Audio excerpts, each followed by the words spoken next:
the same stage that housed the mission control set for Apollo 13 with Tom Hanks and Kevin Bacon. Hey, look at that. We're barely 5 minutes in, we got to Kevin Bacon. Not bad. Might be a new record. I'm going to look introduction here on the second season of our show, Good Girls, with Christina Hendricks, Retta, and Mae Whitman. But I'm most excited about what's going on inside stages 43 and 44 these days. That's where they're filming for the 4th season of my favorite NBC show, The Good Place, with Ted Danson and Kristen Bell. Love that show. So technically, coming up on the right, the original dressing rooms for the stars are actually across the way here on the left. Those dressing rooms were the dressing rooms for the stars in the early days of contract players. Actors and actresses would be under contract to the studio for multiple picture deals.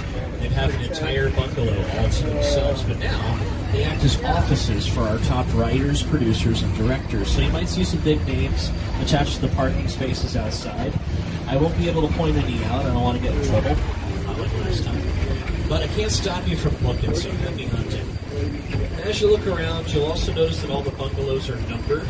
So if you want to see a very famous bungalow, keep a sharp eye open for bungalow 5195, right?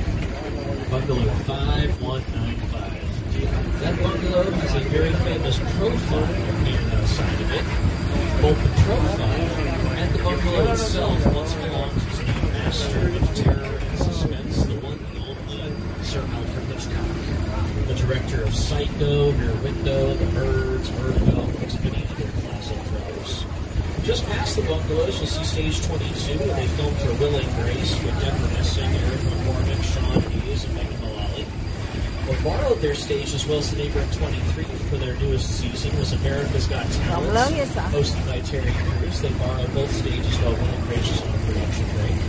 And America's Got Talent also used not just those stages, but all of our property, as we get ready to head in from the front lot into the back lot, where the world is just around the corner, where we shoot the big stuff, exterior scenes on a very large scale. And first up is the production that rents the space from us, chooses to decorate it. You're going to see one end of our New York Street as we move forward here on the left. It stretches out the entire length of the Metro Set area. And that's where they film for some very big productions. We've got any fans of comic book movies, superhero films? 2, 3, 4... Okay, about 5. Cool. That's where they filmed for Captain America, the first Avenger, with Chris Evans and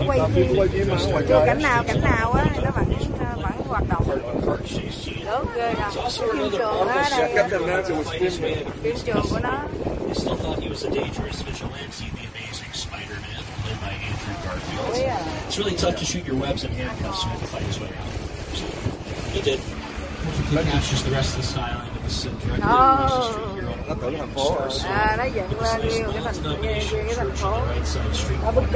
designed to be non-denominational to allow us to film a wide variety of church scenes here. The adjacent courtyard helps it become a cemetery set, a wedding set. The entire area can be turned into a parliamentary building if we wish. And really nice attention to detail on the mural. You can see painted reflections in the windows. Even though it's primarily going to be a background detail, you can't skip on the details in the high-definition era. We're already up to 4K. I keep hearing things about 8K. We're just going to keep doubling it. 32K, 64K, 128, I don't know. Just going to keep going. Not a single brick in any one of these buildings, by the way. Those bricks you're looking at are sheets of plastic and fiberglass we print out in our Bud Westmore building. We could easily change them to a different color of brick, style of brick, or make it look like a wood, stone, or metal building instantly. That's how we can use this area over and over and over again. We can actually look for our Metropolitan sets this summer, this August, in our upcoming release, Fast and Furious Presents Hobbs and Shaw, starring Dwayne Johnson. It's the original Phim that made me want to do it. Remember what that? I saw that movie on TV. It's great to have that along with the ride. Now, we have created this 3D immersive experience. Don't put them on yet. A narrow trail in Skull Island, allowing the visitors a little sneak peek at some of the wildlife of Skull Island. In a sense, this is like a mini sequel, a mini continuation. We're just taking the Kong and Skull Island and the dinosaurs that we established in our feature film, And this is, another day, another incident on Sky Island, using the creatures and the character and personality of Kong as he appeared in the movie. Now it is going to be a bit of a bumpy ride, so I always suggest holding on to your belongings, holding on to your loved ones, and as Samuel L. Jackson once famously said, all the manure. We got some futuristic cars from Back to the Future Part 2, and they pair very nicely next to the prehistoric vehicles from Flintstones. We also have a couple of racing cars here featured in our Fast and Furious films. And you'll even get a chance to see the gyrosphere from Jurassic World. What you won't see on the gyrosphere is the glass. That's because the glass, for the most part, did not exist. It was mainly computer-generated imagery added later on in post-production because glass is reflective. And you don't want to see the crew or the equipment reflected in the glass when you're watching the movie. They are silent players in all of this. You see them, it kind of takes you out of the moment. So we passed off to a visual effects team to make it look pitch perfect in the final film. But I think we're just about set to embark on another journey, folks. We're going to make our way to an island just off the coast of Costa Rica that deserves a proper introduction. So, there it is. Yeah, we're going to go in here. To Jurassic. Okay. Right side is around the bend in the road here. You're going to see one of the boats featured in Jurassic Park 3 with Sam Neill and Taya Leone. They'll sail down the river in that boat. And then across the way on the left, we have the mobile lab unit. Now, we don't have to worry too much about dinosaur attacks today, but I can still enhance the mood a little bit through the music of John Williams. The music really brings everything to life, really creates that environment, that atmosphere that immerses you in the story, the character. Oh, okay. Looks like some of those dinosaurs survived after all. Don't worry, we got plenty of interns to round them up later on. We're always hiring interns. And I'm just kidding. Now, it took a lot of visual effects and special effects to bring the dinosaurs roaring back to life on the big screen. On top of that, we also make great use of weather effects. We also have plenty of different types of weather effects in our movies. Let me show you an example here on your screens.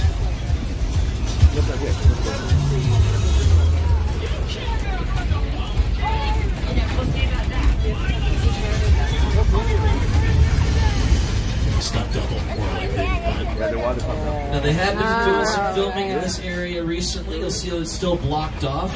It's very much a closed set here. They got the barricades up in Old Mexico. I wish I could tell you more about the production that was filming here, but I like working here. I keep the secrets, I keep my job. It's one of those deals. But Old Mexico does have a really great past. It's got a history where they filmed for Three Amigos with Steve Martin Short and Chevy Chase, Indiana Jones and the Kingdom of the Crystal Skull with Harrison Ford. Even popped up on an episode of HBO's Westworld with Ed Harris and Sir Anthony Hopkins.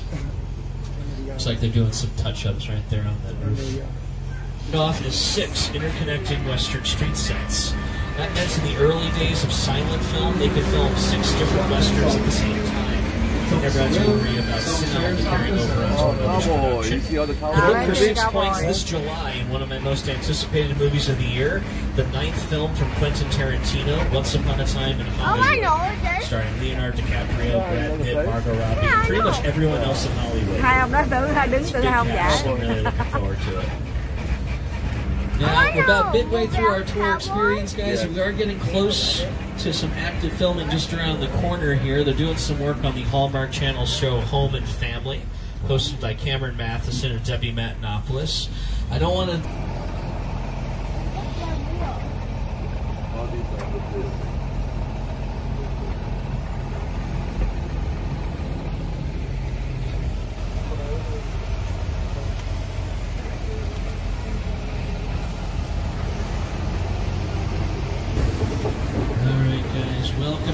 Soundstage 50, a 2-level soundstage. You see staircases on either side. They lead upstairs to a street-level set. Oh. Alright, don't worry, just a small California tremor. We get it from time to time, so don't worry, everybody. Alright, okay. Hold on to something, hold on tight. We're going to have to ride this out. Brace yourselves.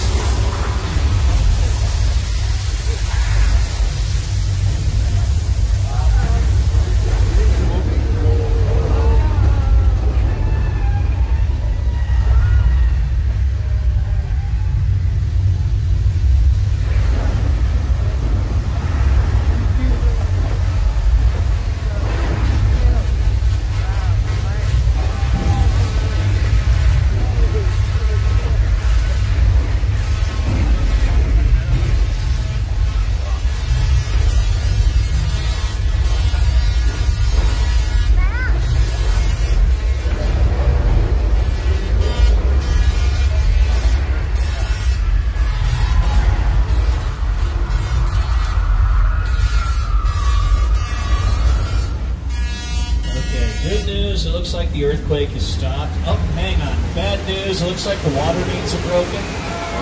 Yeah. This area is going to flood up pretty quickly, so let's work on getting out of here.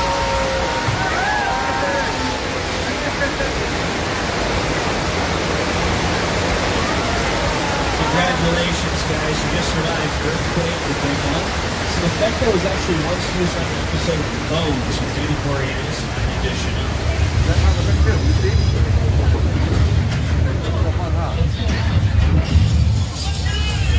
That's just what it looks like on television. But guys, if you're feeling a little shaken up, don't worry. We are going to calm things down for this next stop on our tour. We're actually going to make our way a little further up the road to a nice relaxing vacation town called Amity Island. I know some of you may have heard of Amity Island before. We have had some shark problems in the past. But you don't need to worry. They caught a shark the other day and they're feeling pretty confident. They say they're about 85% sure they got the right shark. It's not bad. It's pretty good odds, actually. You see the catch of the day hanging up in town. You'll also see the increased sailing. Looks like calm seas and still waters out here. Get the, oh, no, that's another shark circling towards our diver. 1 second, please.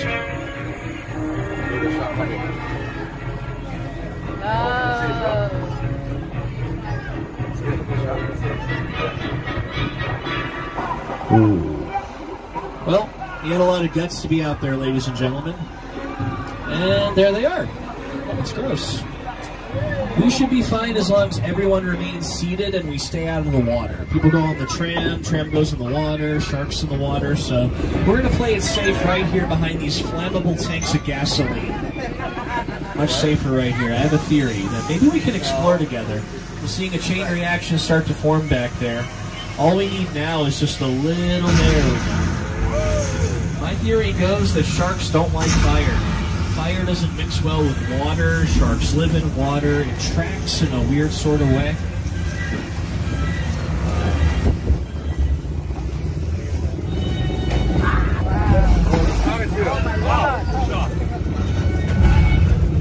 All right, everybody. Let's give it up for Bruce, the mechanical shark from the hit film Jaws. Did a great job today. Did not do such a great job when they filmed the movie. The very first time they tried to use the mechanical sharks on set, it sank to the bottom of the ocean. Turns out the salt water didn't mix well with the mechanical sharks. It gummed up the works and it pushed production back over 100 days, causing the crew members to nickname the production Flaws. They coped through humor. They also got through by getting really creative, working around the problem, and they ended up delivering a classic, a masterpiece, that I watch every 4th of July. Jaws is my 4th of July movie. Just like how Die Hard is my Christmas movie. And it so is. It absolutely is, 100%. Now, we're going to continue our journey together.